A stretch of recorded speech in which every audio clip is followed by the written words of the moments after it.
Hey salut! Alors aujourd'hui on se retrouve enfin pour une vidéo sur les lignes de la main.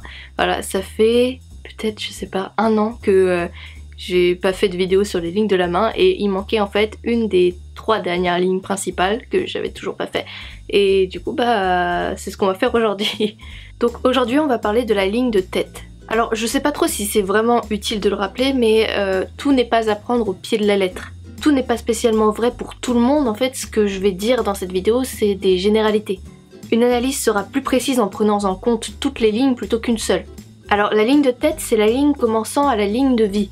Donc si t'as pas vu la vidéo sur la ligne de vie, je t'invite à cliquer juste ici et je te mettrai la vidéo, et si jamais tu peux pas cliquer ici, je mettrai le lien dans la description. Elle traverse toute la main horizontalement. Elle permet de déterminer notre capacité mentale, notre intelligence et notre psychologie. Elle enregistre aussi les périodes de difficultés sentimentales, la maladie mentale et tous les accidents ou maladies qui peuvent affecter notre cerveau. La ligne doit être longue, nette et dépourvue d'îlots. Elle doit être aussi dépourvue de points et de cassures. Elle doit s'incliner vers le bas et terminer par une petite fourche montrant alors la capacité d'imagination. Elle démontre ainsi une répartition entre le réalisme et l'imagination justement. Et bien voilà, maintenant que tout ça est dit, je crois qu'on peut commencer. Allez. Donc dans les principales caractéristiques de la ligne de tête, on y retrouve la ligne de tête longue. Une personne possédant ce type de ligne est généralement intelligente et souple mentalement. Elle est aussi souple sentimentalement. Le panel de ses intérêts intellectuels sont généralement très vastes. La ligne courte. Alors une ligne est considérée courte quand elle atteint tout juste le majeur.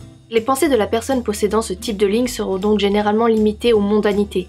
La ligne de vie forte. La capacité mentale et la concentration est très forte. La personne concernée est donc très apte à se concentrer. Logique. La ligne de vie faible.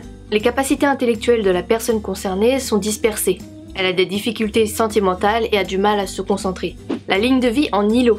La personne concernée a ici encore des difficultés à se concentrer et elle a aussi probablement des soucis d'ordre psychologique. La ligne de vie ondulée. Cette caractéristique indique des hésitations. La personne a alors souvent du mal à faire des choix et a des difficultés à se décider. Et elle met probablement d'ailleurs beaucoup de temps à le faire. La ligne tracée droite vers la main.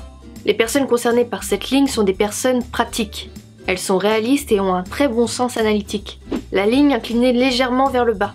Ce type de ligne signifie que la personne la portant a une imagination fertile. Elle a des capacités intellectuelles très créatives. Et bien voilà, cette vidéo est maintenant terminée. Je sais qu'elle était très courte, mais il n'y a pas énormément de choses à dire sur la ligne de tête. Enfin, c'est pas pareil que les autres lignes.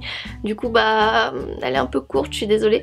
Mais maintenant que vous avez les 3 lignes principales, vous pouvez faire vos propres analyses de main. Et enfin, du moins, en gros, vous pouvez faire votre propre analyse de main. Et pour me faire pardonner du fait que cette vidéo soit très courte, je vous mets ici même ma propre main. Donc si vous voulez vous entraîner à analyser des mains, eh bien je vous laisse la mienne en crash test. Voilà, ça me ferait rire de savoir ce que vous... Je vais arrêter avec mon doigt. Ce que vous interprétez de ma main. Voilà, donc si jamais ça vous amuse, eh bien n'hésitez pas à me faire une analyse de ma main. Je lirai vos commentaires avec plaisir et je pense que on va bien rire. J'espère que cette vidéo vous a plu. Si c'est le cas, n'hésitez pas à la partager. Je sais qu'on le dit à chaque fois, mais le partage ça fait toujours plaisir et puis ça nous aide à avoir un peu de visibilité. Voilà, n'hésitez pas à laisser un petit pouce bleu, à vous abonner, à me laisser un commentaire, à faire tout ce qui est possible de faire avec cette vidéo. Et moi en attendant, je vous dis à bientôt. Allez, bye!